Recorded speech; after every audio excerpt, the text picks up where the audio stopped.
ഒരു അടിപൊളി പ്ലം കേക്കിൻ്റെ റെസിപ്പി കണ്ടാലോ. റിച്ച് ആയിട്ടുള്ള നല്ല സൂപ്പർ സോഫ്റ്റ് ആൻഡ് മോയിസ്റ്റ് ആയിട്ടുള്ള എല്ലാവർക്കും ഇഷ്ടപ്പെടുന്ന പെട്ടെന്ന് ചെയ്യാൻ പറ്റുന്ന ഒരു അടിപൊളി പ്ലം കേക്കിൻ്റെ റെസിപ്പിയാണ് കേട്ടോ. ഇൻസ്റ്റൻ്റായിട്ട് നമുക്ക് ചെയ്തെടുക്കാൻ പറ്റും. അപ്പോൾ നമുക്ക് ആദ്യമേ തന്നെ നമ്മുടെ ഫ്രൂട്ട്സ് ഒന്ന് സോക്ക് ചെയ്തെടുക്കണം. അപ്പോൾ അതിന് വേണ്ടിയിട്ട് നമ്മൾ ഒരു 1/4 കപ്പ് പഞ്ചസാര ജസ്റ്റ് ഒന്ന് കാരമലൈസ് ചെയ്തെടുക്കുന്നുണ്ട്. ഇത് ഫുള്ളായിട്ട് തന്നെ കാരമലൈസ് ആവണം എന്നൊന്നുമില്ല. ചെറിയൊരു കളറ് ആ ഒരു കുറച്ച് പഞ്ചസാര കാരമലൈസ് ആയാലും മതി, കുഴപ്പമില്ല. അപ്പോൾ നമുക്ക് ഈ ടൈമിൽ തന്നെ വെള്ളം ഒഴിക്കണമെങ്കിൽ ഒഴിക്കുക. ഇപ്പം ഞാനിപ്പോൾ ടൈം ഉള്ളത് കൊണ്ടിട്ട് ഫുള്ളൊന്ന് കാരമലൈസ് ആവാൻ വേണ്ടി വെയിറ്റ് ചെയ്തതെന്നുള്ളൂ. അപ്പോൾ നമ്മളുടെ ആ ഒരു പഞ്ചസാരയെല്ലാം നന്നായിട്ട് മെൽറ്റായി കാരമലൈസായി കഴിഞ്ഞപ്പോഴേക്കും നമ്മൾ അതിലോട്ട് ഒരു 1/4 കപ്പ് വെള്ളം ഒഴിച്ചു കൊടുക്കുന്നുണ്ട്. വെള്ളം ഒഴിക്കുന്ന സമയത്ത് നമ്മളുടെ തീ ഏറ്റവും ലോ ഫ്ലെയിമിലായിരിക്കാൻ ശ്രദ്ധിക്കണം, ഇല്ലെങ്കിൽ പുറത്തേക്ക് പൊട്ടാൻ വഴിയുണ്ട് കേട്ടോ. അപ്പോൾ നമ്മൾ ആദ്യം ഒരു 1/4 കപ്പ് ഒഴിച്ചു കൊടുത്തു. അത് നന്നായിട്ട് മെൽറ്റായതിന് ശേഷം ടോട്ടൽ നമ്മൾ 1 കപ്പാണ് നമ്മൾ വാട്ടർ ഇതിലേക്ക് ഒഴിച്ചു കൊടുക്കുന്നത്. അപ്പോൾ നമ്മൾ ബാച്ചായിട്ട് വാട്ടർ ഒഴിച്ചു കൊടുത്ത് നന്നായിട്ട് മിക്സ് ചെയ്ത് മെൽറ്റ് ചെയ്തെടുക്കുന്നുണ്ട് കേട്ടോ. അടുത്തതായി നമ്മളിതിലോട്ട് 2 ടേബിൾ സ്പൂൺ മിക്സഡ് ഫ്രൂട്ട് ജാമാണ് ചേർത്ത് കൊടുക്കുന്നത്. കുറച്ച് ടേസ്റ്റ് വരാൻ വേണ്ടിയിട്ടാണ് കേട്ടോ ഈ ജാം. പിന്നെ നമ്മളിതിലേക്ക് കുറച്ച് ഐറ്റംസ് ഒക്കെ ചേർക്കുന്നുണ്ട്. ഇതെല്ലാം നമ്മളുടെ ഈ ഒരു ഫ്രൂട്ട് സോക്കിങ്ങിന് നല്ല ടേസ്റ്റ് കൊടുക്കാൻ വേണ്ടി യൂസ് ചെയ്യുന്നതാണ്. നമ്മളിപ്പോൾ ഇതിലോട്ട് മിക്സഡ് ഫ്രൂട്ടാണ് ചേർത്തേക്കുന്നതെങ്കിലും പൈനാപ്പിളോ നമ്മളുടെ കയ്യിൽ അവൈലബിൾ ആയിട്ടുള്ള ഏത് ജാമോ നമുക്കിതിലോട്ട് ചേർക്കാം. അടുത്തതായി നമുക്കിതിലോട്ട് നമ്മളുടെ ഡ്രൈ ഫ്രൂട്ട്സ് എല്ലാം ചേർത്ത് കൊടുക്കാം. ഞാനിപ്പോൾ എടുത്തേക്കുന്നത് 1/4 cup tutti Frooti, 1/4 cup cherry, ഒരു 1/4 cup black raisins, 2 table spoon white raisins, പിന്നെ 2 table spoon orange zest. 1/4 cup എന്ന് പറയുമ്പോഴേക്കും നമ്മൾ 1/4 കപ്പ് നിറയെ എടുത്തിട്ടുണ്ട് കേട്ടോ. ഈ ഒരു ഡ്രൈ ഫ്രൂട്ട്സ് എല്ലാം കൂടെ ഒരു 300 ഗ്രാമിന് മേലെ നമ്മളിതിലെടുത്തിട്ടുണ്ട്. എന്നിട്ട് നന്നായിട്ട് ഇതൊന്ന് അടച്ച് വെച്ചിട്ട് ജസ്റ്റ് ഇതൊന്ന് സോഫ്റ്റൻ ആകാൻ വേണ്ടി വെയിറ്റ് ചെയ്യുവാണ്. ഒരുപാട് ടൈമൊന്നും എടുക്കത്തില്ല.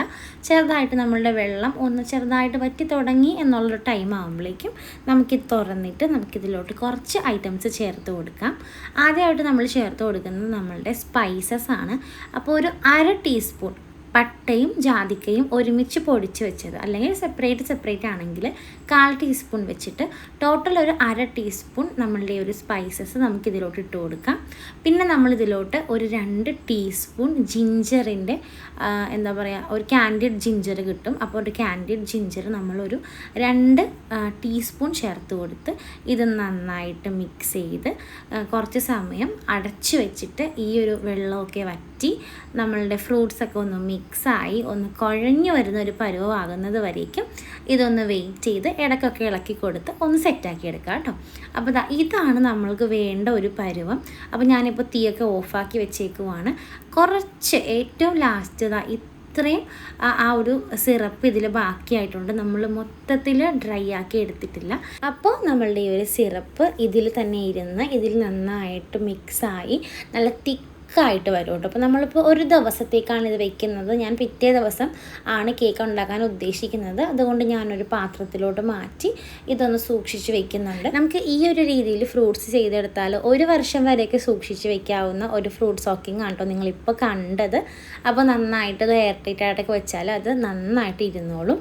ഇനി നമുക്ക് നമ്മളുടെ കേക്കിൻ്റെ പണിയിലോട്ട് കിടക്കാം. അപ്പോൾ എന്നിട്ട് 4 കോഴിമുട്ട നമ്മളുടെ ഏത് പാത്രത്തിലാണോ ബീറ്റ് ചെയ്യാൻ പോകുന്നത് ആ പാത്രത്തിലേക്ക് പൊട്ടിച്ച് റെഡിയാക്കുന്നുണ്ട്. ഇനി നമുക്കിതിലോട്ട് വേണ്ടത് നമ്മളുടെ വാനില എസൻസ് ആണ്. ഞാൻ യൂസ് ചെയ്യുന്നത് ബുഷിൻ്റെ ആണ് കേട്ടോ. അപ്പോൾ ഒരു 1 kgക്ക് വേണ്ടി നമ്മൾ 1 ടീസ്പൂൺ വാനില എസൻസ്, പിന്നെ നമ്മളുടെ 1 കപ്പ് ഗ്രാനുലേറ്റഡ് ഷുഗർ ഇത്രയും ചേർക്കുന്നുണ്ട്. പൊടിച്ചോ പൊടിക്കാതെയോ ചേർക്കാം, ഒരു കുഴപ്പമില്ല. കാരണം നമ്മൾ എങ്ങനെ എടുത്താലും പ്രശ്നമില്ല. ഇപ്പോൾ നമ്മൾ പൊടിക്കാതെയാണ് ചേർക്കുന്നതെങ്കിൽ നന്നായിട്ട് മെൽറ്റ് ആവുക. നമ്മളുടെ ഈ ഒരു എഗ്ഗും ഈ ഒരു ഷുഗറും നന്നായിട്ടൊന്ന് മെൽറ്റ് ആവുക, അത്രയേ ഉള്ളൂ. പിന്നെ നമ്മൾ വാനില കേക്കിന് ചെയ്യുന്നത് പോലെ ഒരുപാട് സോഫ്റ്റായി അല്ലെങ്കിൽ നന്നായിട്ട് ഫ്ലഫി ആയിട്ട് എഗ്ഗ് വരേണ്ട കാര്യമില്ല. നിങ്ങളിപ്പോൾ കണ്ട ഒരു പാകം അത്രയും മതി. ഇനി നമുക്കിതിലോട്ട് ചേർക്കാനുള്ളത് ക്യാരമലിൻ്റെ ആ ഒരു കളറിങ് ആണ്. അപ്പോൾ നമ്മളിതിൽ ഞാൻ ആദ്യം പറഞ്ഞതുപോലെ ക്യാരമൽ സോസ് യൂസ് ചെയ്യുന്നില്ല. നമ്മളിതിലോട്ട് ചേർക്കുന്നത് 1 ടേബിൾ സ്പൂൺ ക്യാരമലിൻ്റെ കളറാണ് കേട്ടോ. നല്ലൊരു കളർ കിട്ടും. നമുക്ക് ഒരുപാട് ഒന്നും ചേർക്കേണ്ട കാര്യമില്ല. 1 kg വേണ്ടിയിട്ട് നമുക്ക് 1 ടേബിൾ സ്പൂൺ ചേർത്താൽ മതി. എന്നിട്ട് നമ്മൾ ആ ബീറ്റർ കൊണ്ട് തന്നെ നന്നായിട്ടൊന്ന് ബീറ്റ് ചെയ്ത് ആ ഒരു കളർ എല്ലായിടത്തും ആകാൻ വേണ്ടി ഒന്ന് വെയിറ്റ് ചെയ്തിട്ട് ജസ്റ്റ് ഒന്ന് കറക്കിയെടുക്കുന്നു. അത്രയേ ഉള്ളൂ കേട്ടോ. ഇതിലോട്ട് നമ്മളിനി ചേർത്ത് കൊടുക്കാൻ പോകുന്നത് നമ്മളുടെ ഡ്രൈ ഇൻഗ്രീഡിയൻസ് ആണ്. അപ്പോൾ അതിന് വേണ്ടി നമ്മളൊരു ബൗളിൽ 1.5 കപ്പ് മൈദ, 1 teaspoon baking powder, 1/2 teaspoon baking soda, പിന്നെ നമ്മളുടെ ആ ഒരു മസാല പൗഡേഴ്സ്. അപ്പോൾ ഞാൻ എല്ലാം കൂടി പൊടിച്ച് വെച്ചേക്കുവാണ് കേട്ടോ. പട്ടയും ജാതിക്കയുമാണ് മെയിനായിട്ടുള്ളത്. പിന്നെ ഞാൻ ഏലക്കയും ചേർത്തിട്ടുണ്ട്, നമ്മളുടെ ഗ്രാമ്പൂവും ചേർത്തിട്ടുണ്ട് കേട്ടോ. അപ്പോൾ ഇതെല്ലാം കൂടി നന്നായിട്ട് പൊടിച്ച് വെച്ചിട്ട് അതിൽ നിന്ന് ഒരു ടീസ്പൂൺ എടുത്തിട്ട് നമ്മൾ ഇതിലോട്ട് ചേർത്ത് കൊടുത്ത് ഈ ഐറ്റംസ് എല്ലാം കൂടെ നന്നായിട്ടൊന്ന് മിക്സ് ചെയ്ത് നമുക്ക് നമ്മളുടെ ബാറ്ററിലോട്ട് ചേർത്ത് കൊടുക്കാം. അപ്പോൾ നമ്മൾ തലേന്ന് സെറ്റാക്കി വെച്ചേക്കുന്ന നമ്മളുടെ ആ ഒരു ഡ്രൈ ഫ്രൂട്ട്സ് എല്ലാം നന്നായിട്ട് മിക്സായി നല്ല ജ്യൂസി ആയിട്ട് കിട്ടിയിട്ടുണ്ട് കേട്ടോ. ഇതിപ്പോൾ നമ്മൾ ഒരു ദിവസം വെച്ചു എന്നേ ഉള്ളൂ. നമ്മളുടെ ഈ ഒരു പ്രിപ്പറേഷൻ കഴിഞ്ഞിട്ട് നമുക്കൊരു ആ ഒരു ചൂടാറി ഒരു 2 hours തന്നെ ഇത് നമ്മളുടെ ആ ഒരു ബാറ്ററിലിട്ട് റെഡിയാക്കാവുന്നതാണ്. അപ്പോൾ നമ്മൾ ആദ്യം ചെയ്ത് വെച്ചിട്ടുണ്ടായിരുന്ന ആ ഒരു മൈദ മിക്സിൽ നിന്ന് ഒരു 2 ടേബിൾ സ്പൂൺ എടുത്ത് നമ്മളുടെ ഈ ഒരു ഫ്രൂട്ട്സിൽ മിക്സ് ചെയ്ത് നന്നായിട്ടൊന്ന് കോട്ട് ചെയ്തെടുക്കുവാണ് കേട്ടോ. അപ്പോൾ നമ്മളുടെ ആ ഒരു ഫ്രൂട്ട്സ് എല്ലാം താഴെ പോയി അടിഞ്ഞിരിക്കാതെ കേക്കിൻ്റെ എല്ലാ വശത്തേക്കും എത്താൻ വേണ്ടിയിട്ടാണ് നമ്മൾ ഇങ്ങനെ ചെയ്യുന്നത്. അപ്പോൾ ഇത് നന്നായിട്ട് മിക്സാക്കി നമ്മൾ മാറ്റി വെച്ചു. അതുപോലെ തന്നെ നമ്മളുടെ ആ ഒരു മൈദ മിക്സും എല്ലാം റെഡിയാക്കി സൈഡിലേക്ക് വെച്ചിട്ടുണ്ട്. ഇനി നമ്മളുടെ ആ ഒരു എഗ്ഗ് മിക്സിലോട്ട് നമ്മളിതെല്ലാം ചേർത്ത് കൊടുക്കാൻ പോവുകയാണ്. ആദ്യം നമ്മൾ ചേർത്ത് കൊടുക്കുന്നത് നമ്മളുടെ മൈദ മിക്സാണ്. അപ്പോൾ ആദ്യം ഒരു half portion of maida mix നമ്മൾ ഇതിലോട്ട് ചേർത്ത് കൊടുത്ത് നമ്മളുടെ ആ ഒരു ബീറ്റർ കൊണ്ട് തന്നെ നമ്മൾ ബീറ്റ് ചെയ്യുവാണ്. നമ്മൾ ഏറ്റവും ലോ സ്പീഡിലാണ് ബീറ്റ് ചെയ്യുന്നത് കേട്ടോ.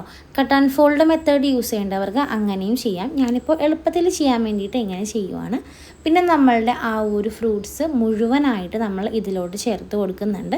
ഇപ്പോൾ ചെയ്യുമ്പോൾ ശ്രദ്ധിക്കേണ്ട കാര്യം നമ്മൾ എന്ത് ചെയ്യുന്നതും ഏറ്റവും ലോ സ്പീഡിലായിരിക്കണം എന്നേ ഉള്ളൂ.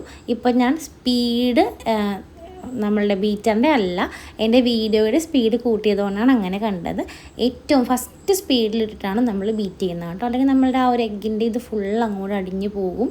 അപ്പോൾ അതുകൊണ്ടാണ് നമ്മൾ അങ്ങനെ ചെയ്യുന്നത്. അപ്പോൾ നമ്മൾ ലാസ്റ്റത്തെ 2 പോർഷനാക്കിയിട്ട മൈദയും ഇട്ട് നമ്മളുടെ ആ ഒരു ഫില്ലിങ് ഫുള്ള് റെഡിയായി. അതിന് ശേഷം ലാസ്റ്റാണ് നമ്മളിതിലോട്ട് ഓയിൽ ചേർത്ത് കൊടുക്കുന്നത്.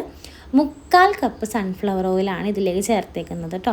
ഏകദേശം ഒരു 150 ഗ്രാമാണ് ആ ഒരു ഗ്രാം അളവിൽ പറയുവാണെങ്കിൽ സൺഫ്ലവർ ഓയിലുള്ളത്. എന്നിട്ട് നമ്മൾ ആ ബീറ്റർ കൊണ്ട് തന്നെ ജസ്റ്റ് നമ്മളുടെ ആ ഒരു ഓയിൽ നന്നായിട്ട് മിക്സ് ആകുന്നത് വരേക്കും ഒന്ന് ബീറ്റ് ചെയ്ത്, എല്ലാം ഫസ്റ്റ് സ്പീഡിലാണ്. നമ്മളുടെ എഗ്ഗിൻ്റെ മിക്സ് കഴിഞ്ഞ് നമ്മൾ പൊടി ഇടുന്ന ടൈം തൊട്ടിട്ട് നമ്മളെല്ലാം ഫസ്റ്റ് സ്പീഡിലാണ് ബീറ്റ് ചെയ്യുന്നത്, ഏറ്റവും ചെറിയ സ്പീഡിൽ. പിന്നെ നമ്മൾ ആ ഒരു ബ്ലേഡും കാര്യങ്ങളൊക്കെ എല്ലാം മാറ്റി സ്പാച്ചുല യൂസ് ചെയ്തിട്ട് അവസാനമായിട്ടൊരു 1/4 കപ്പ് നട്ട്സ് കൂടെ ചേർത്ത് കൊടുത്ത് നന്നായിട്ട് മിക്സ് ചെയ്ത് നമ്മളുടെ ബാറ്റർ ഇവിടെ റെഡിയാക്കി എടുത്തിട്ടുണ്ട് കേട്ടോ. അപ്പോൾ ഈ നമ്മളുടെ ബീറ്റർ കൊണ്ട് മിക്സ് ചെയ്യുമ്പോൾ പേടിയുള്ളവരുണ്ടാവുമല്ലോ, ഈ നമ്മളുടെ എഗ്ഗ് താഴ്ന്നു പോയാലോ എന്ന് വിചാരിക്കുന്നവർ പൊടിയിടുന്ന ടൈം മുതൽ വേണം എന്നാണെങ്കിൽ ഇതുപോലെ സ്പാച്ചുല യൂസ് ചെയ്തിട്ട് കട്ട് ആൻഡ് ഫോൾഡ് മെത്തേഡിൽ ചെയ്യാം കേട്ടോ.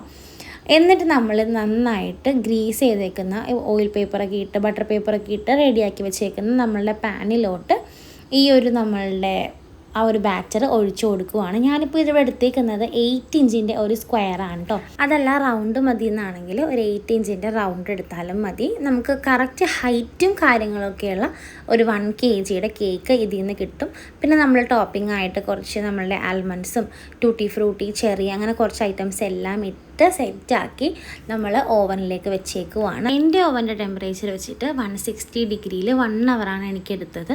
ഓരോ ഓവനിലും ടെമ്പറേച്ചർ ഡിഫറെൻ്റ് ആയിരിക്കും. ഞാൻ 160ലാണ് എൻ്റെ നോർമൽ കേക്കുകൾ സ്പഞ്ചുകളെല്ലാം ബേക്ക് ചെയ്യുന്നത്. അതുകൊണ്ട് തന്നെ എനിക്ക് ഇതിനും സെയിം തന്നെ മതി. അങ്ങനത്തെ നമ്മളുടെ ഈ വർഷത്തെ ഫസ്റ്റ് റിച്ച് പ്ലം ഇവിടെ റെഡി ആയിട്ടുണ്ട് കേട്ടോ. ഏറ്റവും കുറഞ്ഞത് ഒരു ദിവസമെങ്കിലും കഴിഞ്ഞിട്ട് വേണം നമ്മളിത് കഴിക്കാനായിട്ട്. ഇതിപ്പോൾ ഒരു 12 മണിക്കൂറിന് ശേഷം നമ്മൾ കട്ട് ചെയ്യാൻ വേണ്ടിയിട്ട് എടുത്തേക്കുവാണ് കേട്ടോ. ഇതിപ്പോൾ നമ്മൾ 2-3 ദിവസമൊക്കെ മുന്നേ ഉണ്ടാക്കിയിട്ട് ഒരു ക്ലീൻ റാപ്പൊക്കെ ചെയ്ത് വെക്കുവാണെങ്കിൽ നന്നായിരിക്കും. നിങ്ങൾക്കിതിങ്ങനെ കട്ട് ചെയ്യുന്നത് കാണുമ്പോൾ മനസ്സിലാവുന്നുണ്ടല്ലേ, നല്ല സോഫ്റ്റ് ആയിട്ടുള്ള കേക്കാണ് നമുക്ക് കിട്ടിയിരിക്കുന്നത്. നമ്മൾ ആ ഒരു ഡ്രൈ ഫ്രൂട്ട്സ് എല്ലാം ഒന്നും അടിഞ്ഞു പോവാതെ കേക്കിൻ്റെ എല്ലാ ഭാഗത്തേക്കും ഈവണായിട്ട് സ്പ്രെഡായിട്ടുണ്ട്. നല്ല സോഫ്റ്റ് ആൻഡ് മോയിസ്റ്റ് ആയിട്ടുള്ള ഒരു കേക്കാണ്. എല്ലാവർക്കും എപ്പോഴും എന്താ പറയുക, നല്ല സോഫ്റ്റ് കേക്ക് അതാണ് എല്ലാവരും പറയുന്നത് കേട്ടോ. ഇത് സോഫ്റ്റുമാണ്, നല്ല മോയിസ്റ്റും ആയിട്ടുള്ളൊരു കേക്കാണ്. അപ്പോൾ എങ്ങനെയുണ്ട് നമ്മളുടെ കേക്ക്? ഇഷ്ടമായെങ്കിൽ പറയാൻ മറക്കല്ലേ കേട്ടോ. ഒരു കുട്ടി കമൻറ്റും കുഞ്ഞു ലൈക്കും ഹൈപ്പും തരാൻ മറക്കരുത് കേട്ടോ. അപ്പോൾ നമുക്ക് ഇനി അടിപൊളി വീഡിയോസായിട്ട് കാണാം. Happy Christmas.